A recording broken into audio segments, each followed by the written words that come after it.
This song is called Be the Change. Boom shakalaka. Ladies and gentlemen, we're just getting all settled up over here. Christian Journey Podcast. And told us to be the... And here we are. My friends, my vegans, my fellow enthusiasts of spirituality and consciousness expansion and just wanting to find out about what's going on in the world. Welcome to the Christian Journey Podcast. We have a very distinguished guest in the house right now. This is mark.doneddu. And he was gracious enough to give us some of his time and talk about the vegan revolution. Well, I'm calling it the vegan revolution, but it's pretty much anything to do with activism and trying to make the world a better place, which is what veganism is all about. And Mark is actually one of the organizers of World Vegan Day, is that right? Yeah, that's right. Yeah, I've been involved with World Vegan Day since 2003, and this year we're hoping it's going to be the biggest one yet. Every year it seems to get more popular, so we're definitely doing quite a lot this year to make sure it's going to be the most exciting one that we've had so far. Awesome. I only just checked it out about 3 years ago. I had no idea this thing has been running since 2003. Well, yeah, I mean, mind you, when we started in 2003, it was a very different event than it is now. It was very small, and it was a very wet Saturday afternoon, and it was windy and rainy, and we got about 100 people. So it's moved on somewhat since then. We had 6 stalls. Now we're looking at about 120 already as we're counting now. So it's a very different event. It's certainly come a long way since 2003. I didn't know any vegans probably about, I don't know, even maybe 6-7 years ago, and I feel like over the last probably 3, 4, 5 years, it's booming. I was just speaking to another friend of mine, John Keating. I had him on here just the other week. He's an activist, and it was basically talking about how you see vegan food everywhere now. Yeah, not only in restaurants, but it seems to be a hot topic issue in the fitness world. I'm not sure if you follow YouTube, but there's been a lot of activism going on through the YouTubes lately. A lot of people are using that as a way of getting this message across.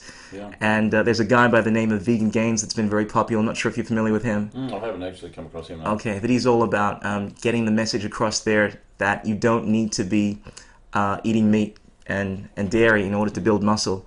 Yeah. But Mark, it's freaking awesome to have you here. I know you're a knowledgeable person because the last time I spoke to you, I was asking you a lot about the history of veganism. Yeah. In fact, I met Mark everyone about a year ago. I think it's just a little over a year now. And I know you're quite specialized in the field of. Let me know if I'm speaking out of turn over here, but nutrition and things like that. Would that be right? Well, it's a subject that I've studied for the best part of 20 years, so I've got quite a lot of knowledge in that area. Fantastic. In particular.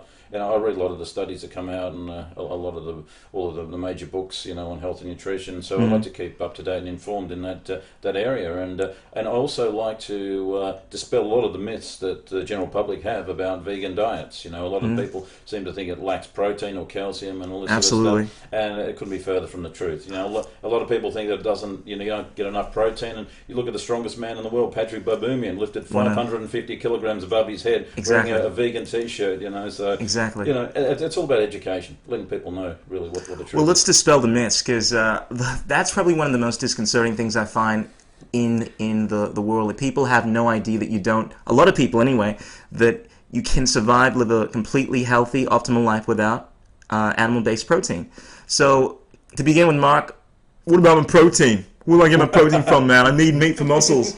So what is protein? How do you get it within plant foods when it's only found within animal foods? Yeah, well, that's what people think, and well, really the opposite is true. You know, that the protein basically is a byproduct of the photosynthesis process that occurs in plants, and as plants actually grow, they produce protein. That's basically, it's part of their structure. So that's where protein originates from. So if someone says to you, well, if I was to ask you a question, in fact I'll ask it now, where does a lion get its protein from? Well, everyone knows a lion gets its protein from eating gazelles and elephants and whatever it does. This is where I beg to differ. Don't eat rabbit food, that's for sure. Well, where it actually gets its protein from is from the grass that the gazelle was eating.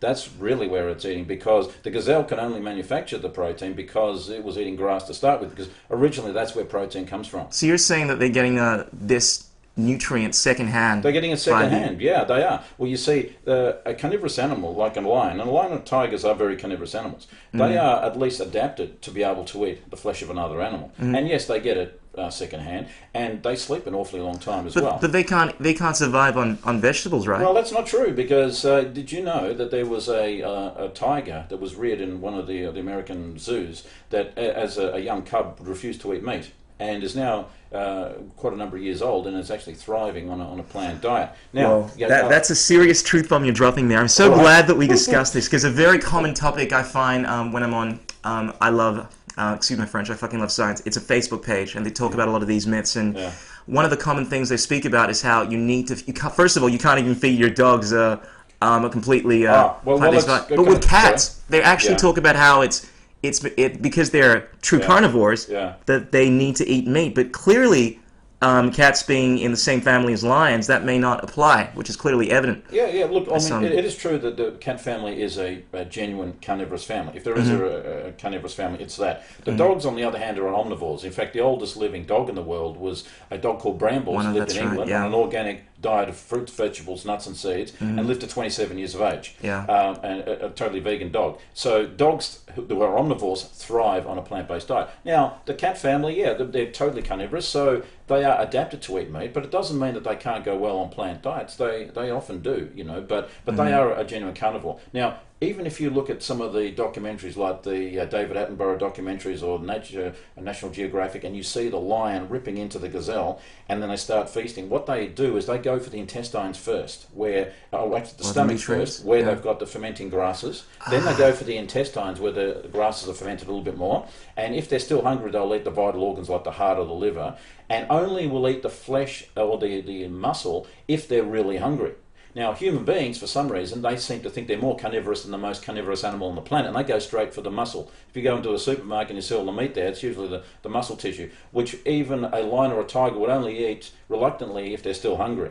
And this is the insanity of this practice, and that's no wonder we're getting so many illnesses and diseases like we have in the modern world. They did a study where in the 50s they looked at people in Uganda that were on a basically plant-based diet. That is true. And they had 1 in 10,000. I'm familiar with those cultures. I come from West Africa, Ghana, which is not too far from Uganda. But go on. And in those days, in particular, they were very much a plant-based diet, and 1 in 10,000 had heart disease, whereas 1 in 2 Americans had heart disease, and the difference in their cholesterol levels and in terms of their blood was chalk and cheese.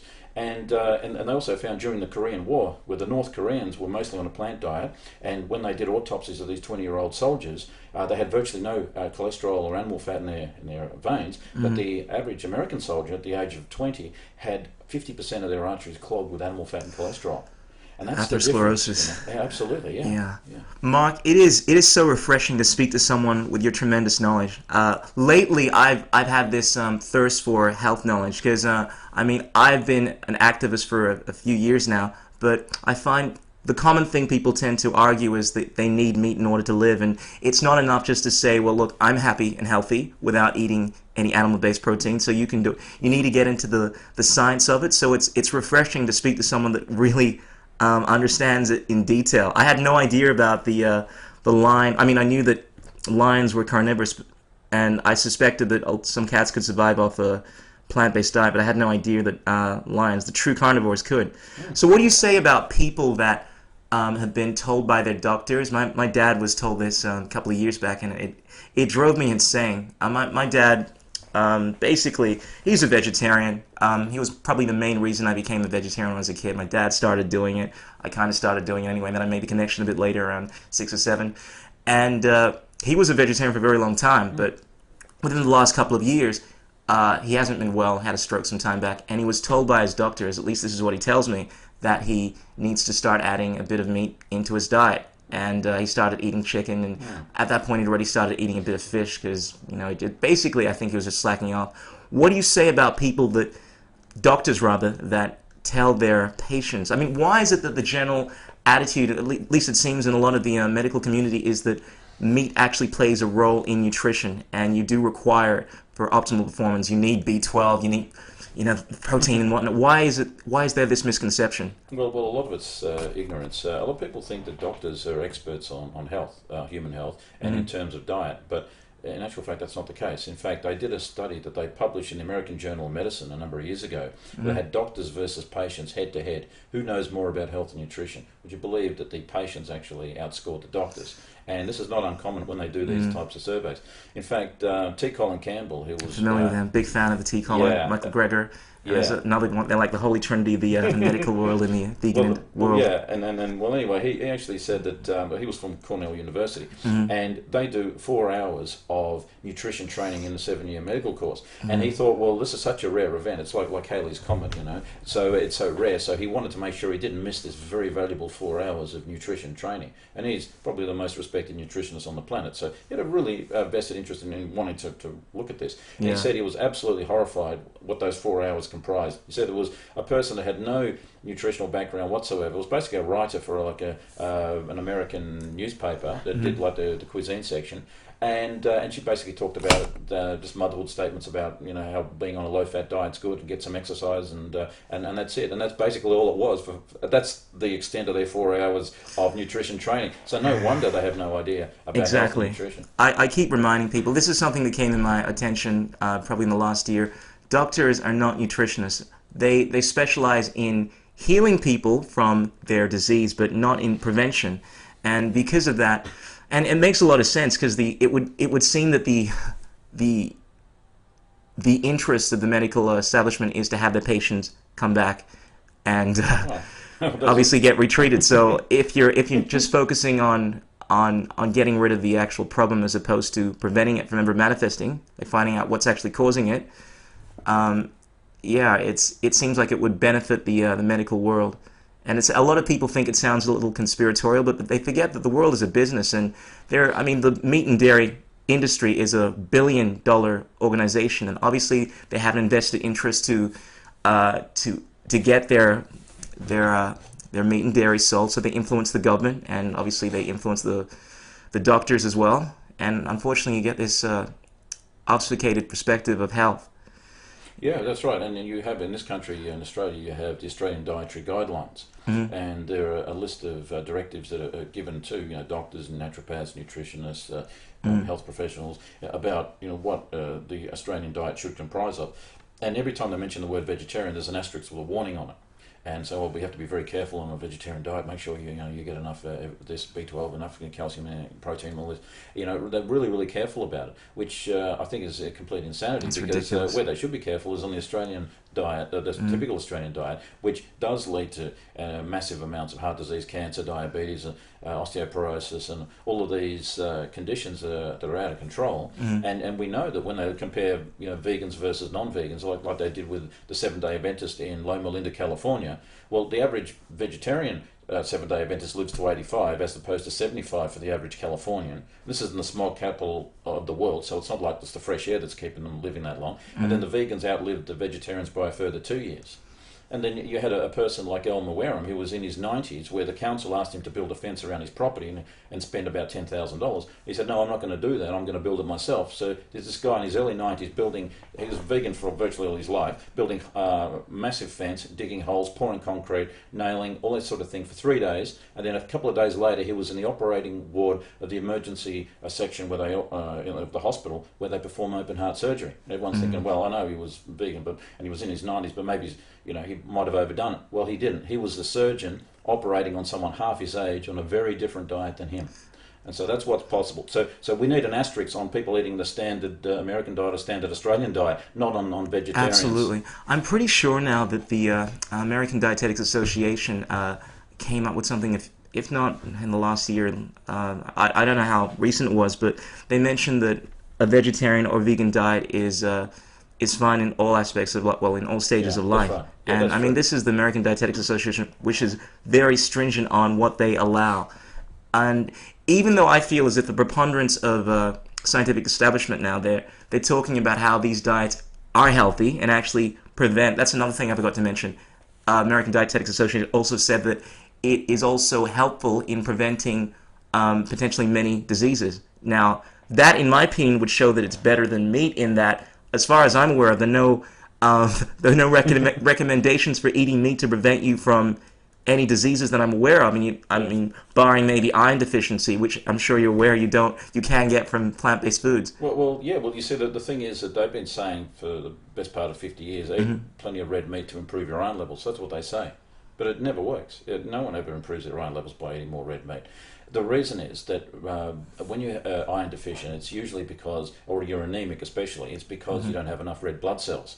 Now, the best way to build your blood is with chlorophyll. We've known this for the best part of 100 years. In the First World War, when they ran out of blood and they couldn't do blood transfusions, they would put pure chlorophyll into people's veins, and within seconds it would turn into red blood, because the atom of chlorophyll and the atom of hemoglobin are identical, except the center atom of chlorophyll is magnesium, the center atom of hemoglobin is iron, but the magnesium-iron interchange occurs very rapidly upon getting that chlorophyll into your bloodstream. And in fact, haemophiliacs that get daily blood transfusions, they need 25% less blood when they have like green drinks like barley grass or wheatgrass or something like that beforehand.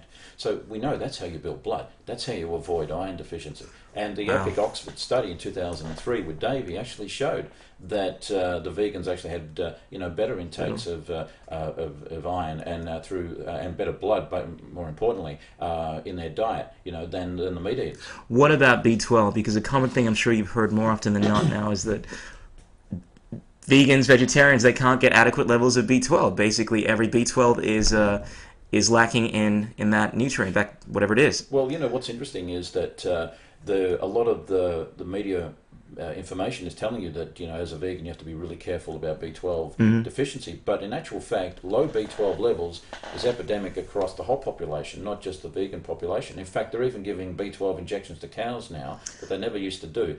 Why? Because there are a lot of things that destroy B12. We know that things like pesticides destroy B12. They kill insects, they kill bacteria, and the bacteria that produces B12 is also destroyed and then destroys B12. We know that preservatives kill B12. Preservatives work by killing bacteria. That's how they preserve things in cans for decades. Well, they destroy B12 the same way. In fact, B12 is produced by bacteria. It's not produced by animals. Yes, we have the three types of bacteria in the guts of animals that produce B12, and some of them are quite harmful, like E. coli, for example, that you don't particularly want, a staphylococci or, things like Salmonella, which we know are very, very harmful. Yeah, they produce B12. But, there's 17 other types of bacteria that produce B12, that are in the soil, that are often on the leaves of plants and that, and they're in the water, but often get destroyed with all these things. Like chlorine is being used to kill bacteria for, over 100 years, and it destroys B12. And that's in the water supplies? Yeah, chlorine is, as a way of disinfecting bacteria. Fluoride's also been shown to destroy B12. Alcohol is a way to kill bacteria. That's how you can preserve things in a jar of alcohol for a long time, because it kills bacteria. Even vinegar will kill bacteria. Coffee, tannic acid from tea, a lot of things like aspartame, anything that's really acidic like that, citric acid will kill it, which is used as a preservative. So you could list about 50 different things. There's propylene and benzene in the cosmetics and shampoos from the petrochemical industry. All these things. Antibiotics are a fantastic way of killing bacteria and destroying B12. So no wonder we have low levels of B12, but it's not exclusive to vegans. Now, according to the director of the Hippocrates Institute in the United States, he has looked at serum levels of different patients, that are vegan, vegetarian, and omnivores, and he found the best levels of B12 from the urine were actually in the vegans. And he said that is a more accurate indicator than looking at serum levels or looking at stored levels, because that is really Why do you think that is? Do you think it's due to the supplementation that the vegans tend to take, or it's... No, it's purely because when you have a standard Western diet, you know how I mentioned all these things that destroy B12? Generally, an acidic environment destroys B12 quicker as anything. And if you're having like meat with arachidonic acid, with uric acid, sulfuric acid, nitric acid being produced, you're destroying B12 massively. Plus, the meat often has got lots of antibiotics in it, which destroys B12. Often they put preservatives in it, like nitrosamines, often get produced from the cooked meats and things. They all destroy B12 as well. So you're getting a whole... myriad of these destructive chemicals that are wiping out your B12. Well, Mark, that is some serious knowledge to be dropping right now. It's a lot of stuff to take in. So let me get this straight. Basically, what you're saying, in short, is that because of a lot of the modern day chemicals that we're using in our environment, aspartame, fluoride, all these toxins, and the things that we do in modern day society, that has reduced our B12 level. And, I mean, this is something I only just learned recently. This is the thing that blew my mind. A lot of people aren't aware of this. I want to harp back on this for everyone watching this right now. The whole B12 thing, the fact that they're actually ingesting a lot of these farm animals with B12. I mean, I was always told when I was a vegetarian, it was the one thing I didn't really understand, that okay, you can only get B12 from animals, but if you're having to inject B12 within these animals because they're suffering from the same deficiencies as human beings do, well, obviously the culprit there is not in the fact that we need B12 from animals, but it's obviously found within. I mean, apparently it's found within untreated water, within the soil, and within a lot of organic produce because of the trace amounts of feces and dirt and things like that. But because of modern day farming practices, we strip away a lot of those, a lot of the bacteria in the topsoils, and voila. Yeah. And Look, I just got to ask you something. Sorry, over here. You mentioned how meat, apparently, you were speaking about the acidic levels within the meat, how that's actually going to affect your B12 level. I want to get to the bottom of this whole acidic and alkaline thing, because a lot of people in the medical world think it's all a bunch of crock when it comes to acid levels of certain things, meat being acidic and alkaline. What's the whole story behind that? How does that affect not only B12 but your overall health? Yeah, well, it's interesting. I mean, the medical profession really doesn't want to acknowledge, the harmful effects of an acidic diet, and yet the evidence, there's so many studies that actually show that the more acidic, your tissues are, the more health problems you have. You see, people that try to dismiss this this view of acidity, they tend to come back and they say, well, your blood pH never changes. It's always 7.365. That's what I hear, but we know that's right. And there's no Yeah. argument about it. Even if you're dying of cancer, even if you're the sickest person on the planet, So it doesn't change. your blood pH won't change. But that's not what the issue is. What happens is when there's too much acidity, it goes out of the blood and it goes into the tissues. Now your tissues are filled with a liquid. It's usually a saline liquid, which is a salty liquid. And normally that should also be the same pH, 7.365. Now, what happens is if you've got too much acid and it's not being eliminated through the normal methods of elimination, through urine or through sweating or breathing or whatever, then what happens is the body actually pushes that into those cells. Then those cells become more acidic. Otto Warburg in the 1930s, he got a Nobel Peace Prize for proving that cancer can only exist in an acid environment. Okay, Nobel Peace Prize for that. Yeah. And he showed that when you alkalize the environment, it reverses those conditions. And then cancer can only exist when there's a lack of oxygen, because it needs respiration in order for a healthy cell to exist. When you don't have the oxygen, it relies on fermented sugars for its fuel supply. So there is a lot of science that actually shows that. However, the medical establishment doesn't really want to acknowledge it for a whole range of different reasons. Meat, obviously they want to sell more meat and dairy. Well, there is a lot of financial interest, from a lot of groups that have a lot of influence, when it comes to dictating, health policy and so forth, and often the information that the doctors actually are taught as well, is largely governed, by a lot of these lobby groups. That's some powerful stuff. I find the most difficult thing to figure out, like just being a layperson. I mean, obviously, someone like yourself, you're dropping a lot of knowledge here. You're very educated. You seem like you're making absolute sense. But then you have people saying contradictory information, and a lot of the times, it's not only that you're getting this, you're getting completely different stories about what is actually good for you and what's bad for you. And I actually believe, I've read that a lot of the times the medical establishment, they use certain words like in dealing with meat and dairy, like saying that it hasn't improved. For instance, rather than saying meat and dairy can lead to an increase in cholesterol, they use saturated fats. And I personally think that this tends to purposefully muddy the issue for people. So rather than giving people a clear message, most people are thinking, well, I don't really know what's going on here, or I'm getting different information from the medical establishment to what I'm getting from you, so I'm just going to go do what I want. And that's the... Exactly, yeah. You're 100% right, because people often say that to me. They say, well, one report says this, another report says the complete opposite. Exactly. So I might as well just eat what I'm currently addicted to eating. They don't use that word addicted, but that's effectively what they do. They eat the foods that they continue to eat. Yeah. Now, there is a very good reason why there's contradictory information, and it's how the data is presented. The science is always there, but it's how you choose to select the the data, which is so critical. In fact, there was a peer-reviewed study a number of years ago that showed that where industry was funding a particular study that was trying to hope for a particular outcome, then in 97% of cases the study actually showed a favourable outcome. But when the same study was done independently without that funding, in more than 50% of cases it showed the complete opposite.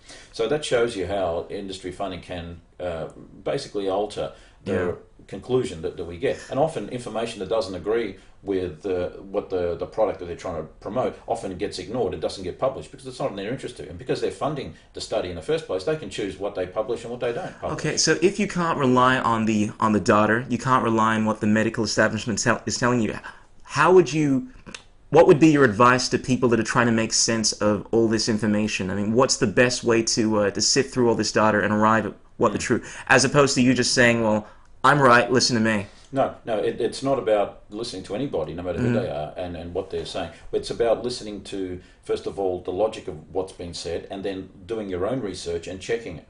So, for example, if someone is saying that, with the Australian Dietary Guidelines, they're saying to reduce saturated fat and sugar, and yet they're recommending having more dairy, which happens to be the biggest source of saturated fat, you can check that. And then if I say to you that, a glass of milk has 55% of the calories are lactose, which is a sugar, you can check. You can see, is lactose a sugar? And you can say, oh, yes, it is 55% of the calories. And is that almost the same as a can of Coca-Cola? Well, you can check that. I mean, there are things you can check. And this is independent data you can just get for yourself. So it's about doing your own research. Check it up. Is it true? Or Preaching is it the true? choir. It makes perfect sense to me. I find that the difficulty is that some people don't want to buy into it. So they'll, rather than actually listening to the information there, as you're saying something, they're thinking of what they can say to challenge what you're saying. Because at the end of the day, people want to continue doing what they enjoy doing.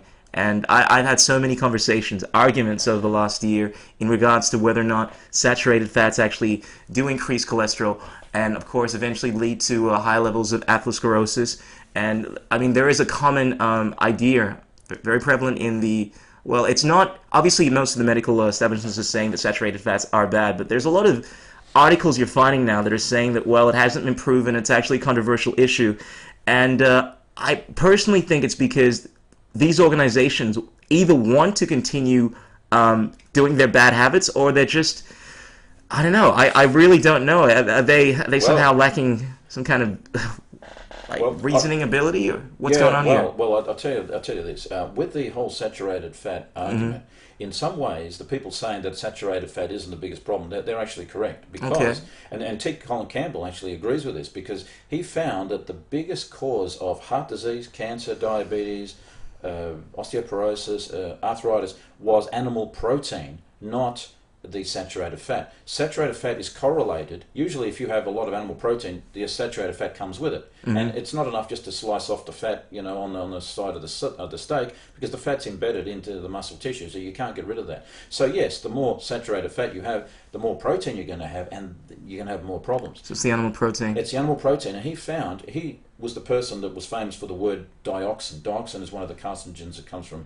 I think, the petrochemical industry, plastics and things like that. He made that word? Well, he was the one who was actually responsible for that word coming to light. Okay. So he's had a lot to do with studying cancerous tumours and things, and being involved in health studies from the 1950s and 60s and so forth. And he says that of all the carcinogens he's looked at, that he said that casein, which is 87% of the protein in dairy, he said was the worst that he looked at. He said at one stage, the studies he looked at, when he was looking at doing some tests, he said you increase the amount of casein, the cancer went up. I'm familiar with that. You lower the casein, it went down. He even said that, I think, on Forks Over Knives or one of these, where he says it's like turning an on-off switch. More casein, more cancer; less casein, less cancer. It's crazy hearing information like that, and then still hearing people say, "Well, they're unrelated, and correlation doesn't mean causation." A very popular topic at the moment on the interwebs is this whole thing around a guy called Furious Pete, who is he's a world champion eater. Like, he just eats tremendous amounts of food, and he's also a bodybuilder, and he's always eating a lot of meat and dairy. Sure. And on top of that, he mocks the whole vegan movement. He's always wearing sometimes images of animals. Like there's a Peter T-shirt he has with this fork in the animal. Making a mockery of these animals. Anyway, he recently got cancer. Actually, not recently, about a few years back. I think I could be wrong on the time frame. And then I think he had a testicle removed. This was testicular cancer. And then recently, we just found out a few weeks ago that it had come back again. And the entire vegan community have been hitting this guy, telling him that, look, it's related to obviously the consumption of your meat, and doesn't want to listen. And there's this massive feud going on the internet where the skeptics are saying that it's unrelated, and particularly with the form of cancer that he has, testicular cancer, a lot of people are saying that that's the kind of thing that is completely unrelated to your diet. And according to Michael Greger, it's not. And I'd like to hear what your perspective is on that, because he does have testicular cancer, and the medical establishment is telling him that, look, we just got to get you on some chemo. Your diet had absolutely nothing to do with it, because that's the whole issue. He's been eating like a complete nutcase, and everyone's telling him that it's related to your diet, and of course he doesn't want to listen. So how do you respond to that claim? Well, the evidence actually shows that there is a massive link between animal products and cancer. And in fact, the China study, which looked at 880 million people over a 30-year period, they found there were 40 different types of cancer that were directly correlated with the increase in animal protein that they consume. But it wasn't just that. There have been literally hundreds of studies that have shown that the more animal protein you have, the more cancer you have. And there's virtually no cancer that isn't assisted by going onto a plant-based diet. And that's why some of the more successful cancer treatments are those like the Gerson therapy, like the Hippocrates Institute, these sort of people, to focus on a vegan diet, mostly raw, to reverse cancer. And they have great success rates, higher than what the medical treatments provide, like chemotherapy and radiotherapy and surgery. They're much higher. They're many times higher. So that speaks volumes for it. There's some people that seem to think that the diet's got nothing to do with it. They say it's genetic. You've probably heard that. Yeah, but, it's a common thing. Dr. Dean Ornish, he was famous for a lot of things. He was also the guy that was instrumental, along with Dr. Esselstyn, for Bill Clinton becoming vegan a few years ago. Yeah, no longer with us at the moment. He's gone to the Paleo diet, which is still restrictive of a tremendous, a fair amount of meat, but it still has an emphasis on plant-based foods. But I just want to mention that. The paleo diet to me is a real problem, because they're assuming that if you eat like the caveman, then you'll be fine. But the problem is that they don't know what the caveman actually ate. They assume that they ate 55% of their calories as protein as meat, but it's not the case. When they've looked, and Professor Dominy is a well-known archaeologist, he looked at Neanderthal man, which they found remnants of in Mozambique, and they said it was dated 105,000 years ago. That's the date that they gave to it. And they looked at the teeth, and it just had sorghum grass seeds, and they said it was a plant eater. Then they looked at Cro-Magnon man and Java man in Indonesia. They said circa 20,000 years ago, according to them. And there was dates, berries, figs, other fruits, no trace of meat to be found anywhere. This whole concept of man was a huge meat eater comes back from about 100 years ago, where they found human remains next to animal remains, and they said, well, they were together, there was some damage on the animal bones, therefore man used to kill animals to eat them. Right? What about the cave paintings? Because this is a common argument you hear. Cave paintings of the old, tracing back to ancient hunters. We see pictures of people with spears. Doesn't it imply that they're hunters? There are pictures of men throwing spears at animals. So we're to assume from that 55% of their diet is eating meat. I never even made that connection. There could be a whole bunch of reasons why they're throwing spears at. Well, look, if you had a let's say, I mean, you're a vegan, right? Yeah. If you had a wolf coming at you and wanted to attack you, or let's say a bear or a lion or a tiger, would you try to protect yourself from that? Would you maybe try to throw something at it and try to discourage it and maybe hope it'll go away? Would that be a reasonable thing to do? I mean, that's one explanation why you might be throwing a spear at. You may want to. You may know that eating it might be a bad idea, but you may want their skin because it's very cold where you are. In the winter, you may want to just kill it for that, or you may want to kill it because it's been attacking some of the the people in your village. There's a whole range of reasons why you're throwing spears at an animal. You may want to kill it. You may not want to kill it. You want to kill it for its fur, or just to stop. People kill sharks not because they in Western Australia, not because they want to eat them, because they don't want them eating swimmers. Or, so it doesn't so does that mean that in 2,000 years' time someone's going to look at that and say, well, they were killing a lot of sharks in Western Australia there, and therefore they must have been eating nothing but shark. So 55% of their diet must have been shark. That makes a lot more sense. It's a much better deduction. It's funny that I never actually. I mean, you think about obviously the paintings, and I mean, just because someone's throwing a a spear at an animal doesn't That imply doesn't that mean you're they're... eating it. Some Exactly. reasons why you're throwing spears at an animal. Yeah, and a big thing to me, I'm very much into the history, ancient civilizations and things like that, and people, I feel a lot of people have this mindset that practically all successful civilizations ate meat, but you find that there are so many. Ancient Egypt, I mean, not only in their literature, but there is an article I found by Huffington Post. I'm going to put the link to it in this podcast, where they dug up the remains of a bunch of Egyptian people, and they had a look at their insides. They've been mummified, and they apparently can do all this scientific testing to figure out the amounts of meat or plant-based food in their diet, and it showed it leaned more towards a plant-based diet, which was weird because based on the pictures they'd seen a lot of images of Egyptians fishing, and a lot of people implied that obviously they had a lot of fish in their diet, but it actually showed that they abstained from the animal-based foods, and predominantly, which we can actually support by a lot of the anecdotal accounts, like the written accounts of Egyptian history and whatnot, that they were vegetarians. And there are other civilizations. The list goes, there are people talk about Native American tribes, how they're all hunters, and they make the argument that because they showed a tremendous amount of respect for these animals and they prayed over them, we should adopt the same kind of attitudes. But there are actually certain branches of Native Americans, like the Choctaws, I believe, that were predominantly, practically almost completely vegetarian. Very true. Everything they would make, and the list goes on and on and on. Yeah, well, Gabriel Cousins actually did a big study on that, and he found that over 50% of the Native American tribes were vegetarian.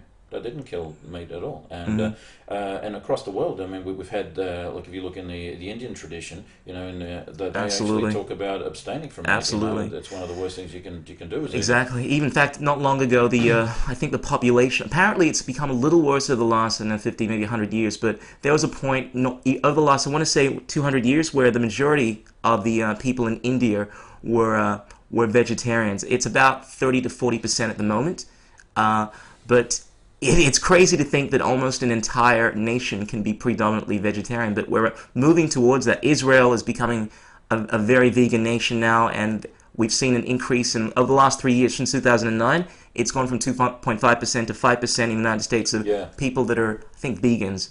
Yes, that's right. I've heard that. I think that was in the Huffington Post too. I think from 2009 to 2013, there was a doubling in that period, which is extraordinary, really. Absolutely. So it just goes to show, I mean, it's kind of scary. There is so much misinformation out there, and I feel like there's such a challenge trying to re-educate people on it, because people have developed this entire paradigm that our entire livelihood is based on the consumption of meat, from the religious aspects to like the leaders that you have in society. They're all supporting this. You see your favorite icons, and they're all having a hot dog.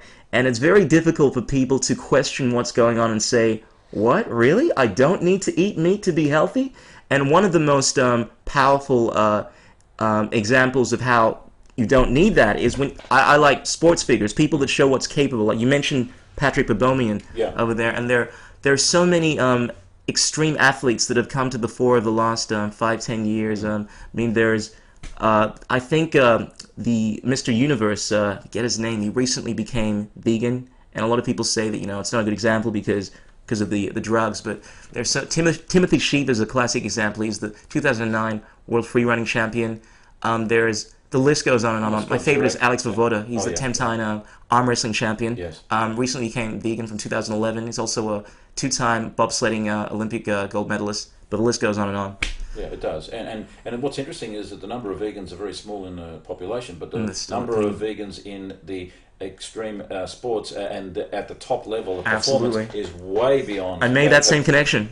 Yeah. Absolutely. And of course you bring that up to people, and most people say there are no examples of... I have this friend that is very, very skeptical about everything. He talks about how, look, there are no examples of vegan athletes doing well in the highest levels of sports. It's not possible. And he's got this, and it's interesting because they slightly changed their argument. It went from, look, you need meat in order to build muscle and be healthy, to, okay, well, maybe some people can be healthy without meat. And now, but to really achieve the highest levels, you need to be on a meat-based diet. And now he's, okay, well, some people clearly can, but people are slowly moving away from this whole paradigm of needing to eat meat. I want to talk about the ethical side of things now, Yes. because I feel like whereas the health side seems, from my experience, it seems to be the most influential to people. Just based on YouTube, what we're seeing a lot lately is people like Vegan Gains, who is this YouTuber that's come about in the last year, and he's blown up over the last 6 months. He's risen to almost 100,000 subscribers. He's basically in the top 3 most well looked up people on YouTube, and the reason that he's so successful is that he intertwines the science, the health arguments with everything that he says, and he shows the sources, and he tackles it predominantly from a health perspective, like what you're doing. But I do feel like the ethical side is, in my opinion, even more important. And I mean, if you want to look at the environmental side of things, which is pretty clear. Oh, yeah. I mean, let's talk about that for a bit. Do you find that there are a lot of people that have this mindset that it's actually healthy for the environment to? Do you come across these kind of people to eat meat? Yeah, there's some people that try to justify that because occasionally there'll be articles in some of the mainstream newspapers that say, "Oh yeah, you can be very environmental, on a paleo diet or something like this." Yeah. And in actual fact, when you look at the studies that they're actually drawing from, you'll find that they're totally misrepresenting the data completely. Absolutely. I mean, when you look at the environmental argument, it's very clear that one of the worst things you can do environmentally is be on a meat-based diet. Exactly. I mean, the CSIRO showed that it takes 50,000 litres of water to produce a kilo of beef and only 500 for a kilo of potatoes. And that was Wayne Meyer in South Australia, which is the driest state in Australia. And he did those studies. And studies in America have shown very, very similar things. When it comes to greenhouse emissions, again, they found that even the Food and Agriculture Organisation found that you had meat and livestock industries are more damaging than all the world's transport and power stations. Absolutely. Something as put together. conservative as 18% of CO2 emissions is related to animal agriculture, and taking into account other aspects, like a more detailed account showed it could be up to 51%. Well, that's World Watch in 2008 on their website. They said it was 51%, and there's a lot of validity to that argument as well. Absolutely, got to be even higher than that. Then you've got the fact that the grain that we feed cattle alone is enough to feed 8.7 billion people, more than the world's entire population. 2/3 of the grain apparently goes towards animals. And the interesting thing is that the animal protein is inferior to the plant protein. I mean, the plant protein doesn't give you all the harmful effects. Well, wait a sec. Let's talk about this for a bit. Back to the health thing, because a common thing I hear, and a lot of people are thinking this, I always look at this from the perspective of the skeptics. Now, animal protein, what about complete proteins? Because the argument is that, and I've actually looked this up, apparently there are 9 essential amino acids, and you'll find that in a lot of plant foods, they don't have the levels adequately to be defined as being complete proteins. So how about that? Animal protein is just a better protein source. Plants are just not complete protein. So I got to stick to the good stuff. Okay. Well, that was a view that they had about 100 years ago. And it was a view that was also brought up in the 1970s by a lady in France that said that you can't get a complete protein unless you get it from meat. And she actually later apologised and said, no, she was wrong. There are some plant foods that are complete proteins, things like soybeans and a whole range of other sunflower seeds. It goes on. I found that on Wikipedia as well, USDA. Yeah, that's right. They've got more protein than you Cool. need. And you see, this whole idea that you need massive amounts of protein to be healthy is one of the biggest myths that there is in the health and nutrition area. For one thing, the amount of protein that you need as a baby is far greater than what even the strongest man in the world needs as a percentage of their calories. Because the baby is the only one doubling its size in 12 months, whereas even the strongest man in the world or the biggest bodybuilder, if they get a very small percentage increase in muscle, they will be ecstatic. They're not doubling their size in 12 months. So where does a baby get its protein from? The answer is mother's milk. Now, how much protein is in mother's milk? Well, per gram, it's 1.2%. Sure, in the first week it's 5% with the colostrum, but for the rest of the pregnancy, it's 1.2% by weight.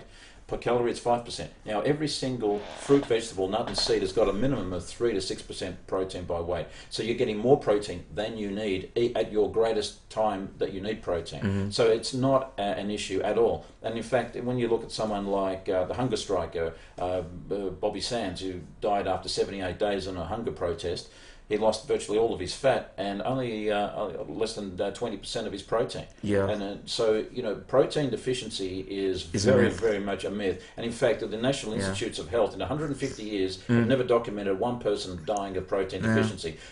people dying of too much protein. Well, let's try 1 in 2 dying of heart disease, 1 in 3 dying of cancer. I'm so glad you're bringing this up. That was the one thing I found this year that blew my mind. A disease known as kwashiorkor, which is basically protein deficiency, as you're aware of. And that only happens in generally third world countries, where the only way of getting protein deficiency is not eating. That's because right. There's protein in everything. There's half a gram of protein in a carrot. So when you see those images of people with big extruded bellies, those black kids that haven't had anything to eat, they're the symptoms of kwashiorkor. Apparently it also shows like your skin changing to a purplish brown color. But unless, of course, you're turning purple and you have an extruded belly, you probably don't have kwashiorkor and you're not suffering from protein deficiency. Yeah, and then when you have that condition, it's really brought on by a number of other bigger problems, which is a lack of all vitamins and minerals and proper hydration, and where the body becomes so toxic that you have all this fermentation and gases that give you that expanded belly. But protein deficiency isn't at the root of that. Would you say there's anything that you have to be concerned about on a vegan or vegetarian diet?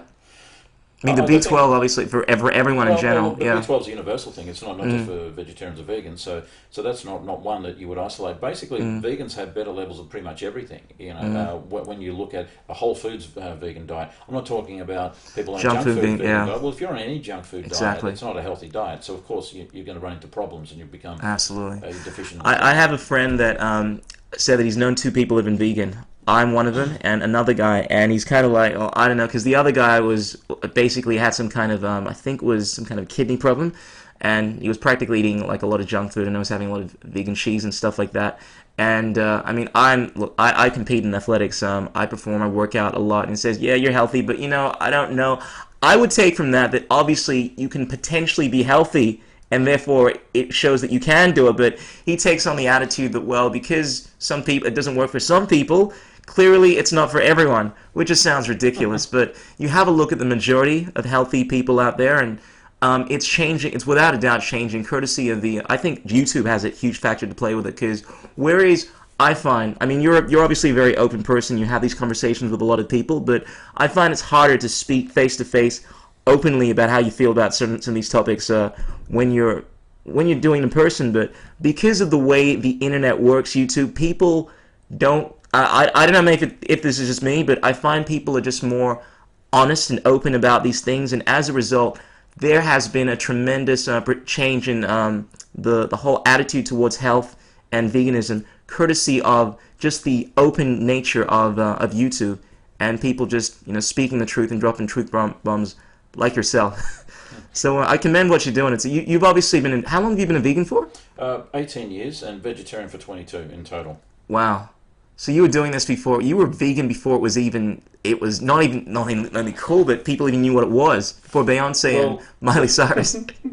Oh yeah, look, it was a real challenge in those days, and you're right when you said that these days it's never been easier, to be a vegan, because there's vegan products in supermarkets everywhere you go, almost every restaurant, pubs, they've got vegan options now, so it's very, very common. But in those days, it was more of a challenge, and you had to be a lot more resourceful, as a vegan, and in some ways it was good because it forced you to eat more of the whole foods, and these days it's very tempting, to say, oh, well, what's the latest vegan ice cream and vegan cheesecake that's out there? Absolutely. Sort of thing, There is a lot of amazing vegan junk food, and let's talk about World Vegan Day for a bit here. I'm going to kind of just segue into this, because one of the most amazing things I experienced at World Vegan Day, I went there last year and the year before, was the food. I'd never experienced vegan junk food before, and I remember going there and seeing vegan Mars bars, vegan everything you could think of, and going, oh my god, I'm in Candyland, because the most difficult thing being a vegan, and I embraced it because I like doing things that force me to be healthy and that are difficult, but just the options are incredible. There is not only a whole array of different vegan meats, vegan chicken, vegan beef, vegan fish even, it goes on and on and on, but basically there is vegan sweets of every shape and size, and with World Vegan Day, there are so many. I mean, you mentioned in 2003, there were only about 100 people that started there.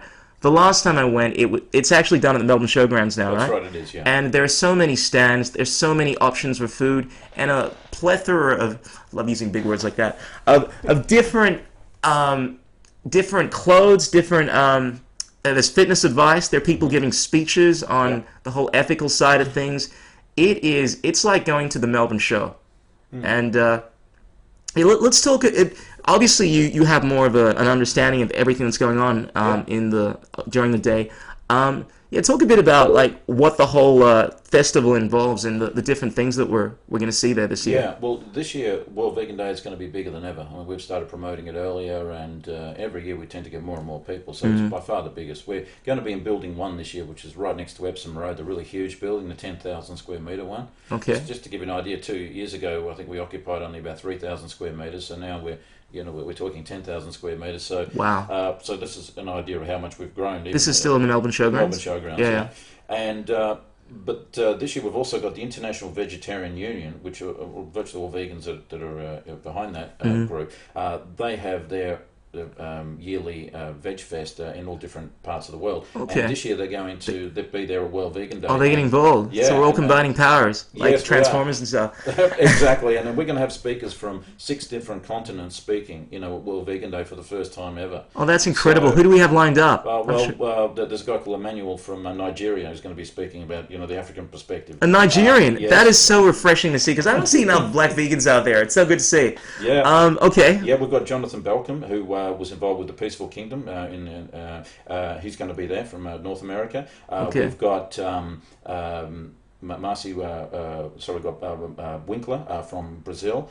We've got Paula Brugner, also from Brazil. Please tell me Philip Wallen is speaking there. Phil Wallen will be speaking. Yeah. Yes! Yes. I became a huge fan of Philip Wallen. I'm sure you know about the debate that took place a few years back. The great debate, yes. It's brilliant. Awesome. And Yeah, it's the most emotionally riveting speech that he gives about the whole thing. And ever since, I've fallen in love with that guy because he's one of the few people I found that talks about it with a level of decorum and still speaks the truth. He's uncompromising, unrelenting as justice and as harsh as the truth when it comes to this topic, but he does it in a way where he's not a douchebag. And look, ladies and gentlemen, if for anything, I mean, obviously you want to come and see the amazing food, eat the amazing food and see the amazing people and whatnot, but you want to come and see... Are you speaking there? I'll be speaking, yeah. You want to see Mark Doneddu speak there? I'm going to be checking out your speech, man. You've dropped... Every time I speak to you, it's like...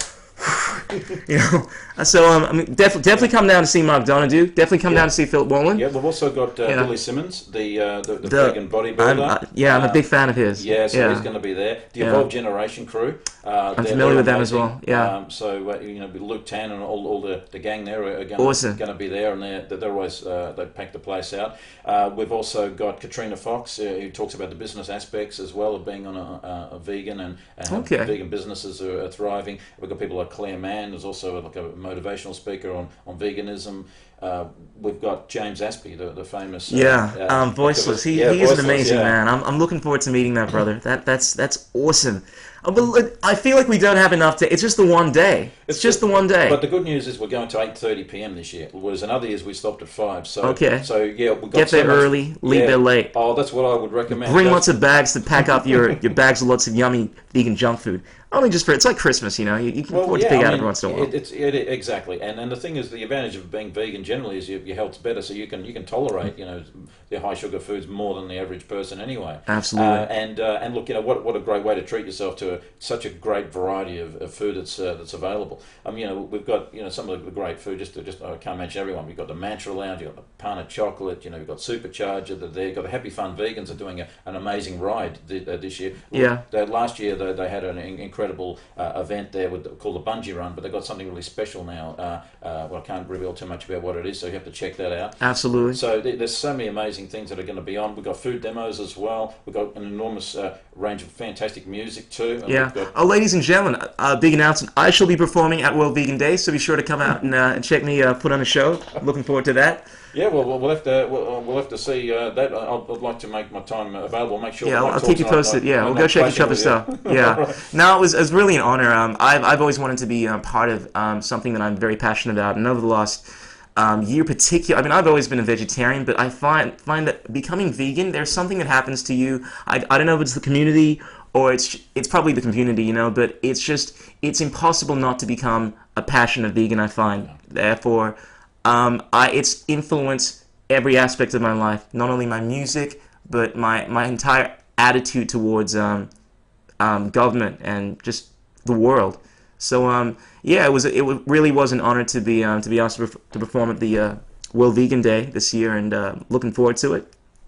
No, it would be great to have you perform. So that'll certainly add a lot of interest to the event, definitely. And this year we've never really had so many things happening simultaneously with such great value, like we have this year. So yeah, I definitely recommend people get there as soon as it starts and stay right to the end and have dinner there. Because we're going to 8:30. We've got the opportunity to try and cram as much in one day as you possibly can. Okay, so it's happening at Melbourne Showgrounds, November 1st. That's right. You're going to see an array of amazing artists, displays. There's going to be amazing food down there. And if people want to get in touch with you, Mark, because you're a powerhouse yourself. I'm going to put a link to your. You have a website, I presume, or Facebook or something like that. The website for World Vegan Day is www.wvd.org.au. You can contact me through there. Put that up here. Or through Vegetarian Victoria. Even though we are vegetarian, we do promote a vegan philosophy as well, and that's vegvic.org.au. Okay. So people can get in touch. You can just basically send me an email through the info there, and the emails will go. Okay, so you're basically the representative. You're like the chairman of the. Oh, look, I'm one of many hardworking volunteers. I get today I'm the face of World Vegan Day, but Absolutely. There are so many part of the vegan revolution, Mark. Well, that's right. And look, it's increasing in popularity. We're seeing the numbers increase here in Melbourne, as we mentioned. Like in the US, it's increasing. In Israel and Europe, it's increasing. Everywhere, just about in the world, it seems to be getting a really great traction right at the moment, which is fantastic. And we just like to encourage more and more people to become vegan. Absolutely. Well, Mark, I like to keep these things relatively short, and we compressed a tremendous amount of information. I can't wait to get this up there on the interwebs. Thanks so much for coming down here. I really appreciate it. I've learned a lot, and I'm sure people are going to get a lot out of this podcast. I mean, I kind of figure we're just going to talk about World Vegan Day, but you are, first and foremost, a powerhouse with your knowledge when it comes to health and all that kind of stuff, and I'm looking forward to dropping this on some health sites and getting people a different perspective as to what's attainable on a vegan diet. So, ladies and gentlemen, there you have it. mark.doneddu. This is the Crucial Journey podcast. Be sure to share this podcast if you like it. I'm on Facebook. I have a fan page, The Crucial Journey, on iTunes, on all the social media. Tell a friend. Big fan of getting that out through the vocal cords. Nothing like the old school way of getting a message across. And yeah, peace out, keep it real, carb up. I usually say carb the fuck up, but I'm trying to keep this very, very polite because you're a gentleman. And until next time, peace out, keep it real, everyone. Thanks so much for coming on there, man. I'm a fist bumping myself, my palms are a little sweaty, but brother, I really enjoy that, and I think a lot of people are going to get something out of it. It's interesting because one of my friends who's also a very health-conscious person who's actually studying health at the moment. He's got a big YouTube following. I interviewed him last year. There were certain things we spoke about in this conversation that I think would really be relevant to him, because we were talking about the whole pH level thing just yesterday. And I think when people just get that little bit of information, it really kind of sheds light on the whole picture, Yeah, also I should put a